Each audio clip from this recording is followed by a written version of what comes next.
Pull! Oh! Ya!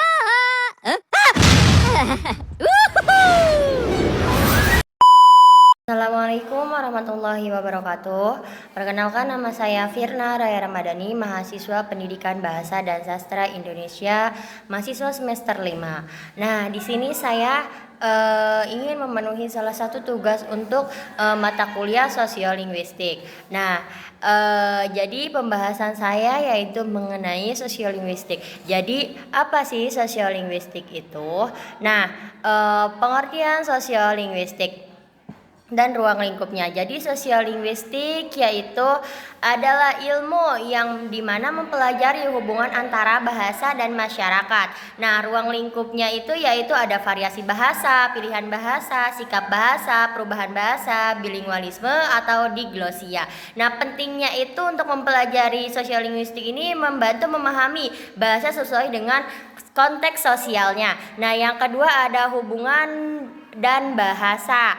Nah, di sini hubungannya apa sih hubungan bahasa dan masyarakat? Ada 3 contoh di Indonesia. Yang pertama bahasa sendiri, yaitu bahasa dipengaruhi oleh faktor sosial seperti usia, status, dan juga situasi. Nah, dan digunakan untuk membentuk identitas sosial. Seperti contohnya yang pertama ada yaitu bahasa daerah, di mana digunakan di rumah, bahasa Indonesia misalkan di sekolah, ragam bahasa halus yaitu misalkan kayak bahasa Jawa yang dimana untuk bahasa Jawa yang dipakai untuk orang yang lebih tua, Nah, di sini yang ketiga ada bahasa gaul, di mana bahasa gaul sendiri yaitu adalah bahasa yang sering sekali dipakai oleh kalangan remaja, akrab dengan kalangan remaja.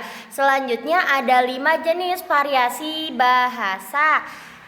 Di sini berserta contohnya. Pertama ada dialek. Dialek yaitu variasi bahasa. Seperti wilayah, di wilayahnya yaitu misalkan ada Inyong yaitu Banyumas, ada juga dialek, di mana dialek ini adalah ciri bahasa seperti individu. Contohnya yaitu seseorang yang sering bilang kayaknya ya. Ada lagi sosiolek, di mana sosiolek ini berdasarkan status sosialnya. Contohnya yaitu bahasa formal pejabat. Selanjutnya yang keempat ada register, yaitu di mana bahasanya yaitu sesuai bidang. Contohnya yaitu istilah medis seperti diagnosis. Pasti kita sering mendengar kata diagnosis. Yang kelima, yang terakhir ada slang. Slang ini bisa kita sebut dengan jargon seperti di kelompok tertentu. Misalkan di dalam kelompok itu berbicara tentang lebih seringnya slang ini kita kenalnya dengan bahasa gaul ya. Nah, seperti contohnya gaskeun gitu kan, itu masuknya ke dalam slang. Nah, di sini ada juga bilingualisme dan diglosia dan beserta contohnya. Jadi apa sih bilingualisme itu? Bilingualisme adalah kemampuan memakai 2 bahasa. Seperti contohnya orang Indonesia yang bisa berbahasa Indonesia dan juga berbahasa daerah, misalkan di bahasa Sundanya.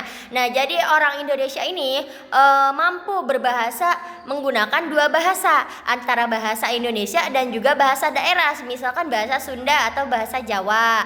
Nah, yang ada juga diglosia. Ya, ini apa sih diglosia? Diglosia yaitu 2 ragam bahasa dipakai untuk fungsi yang berbeda.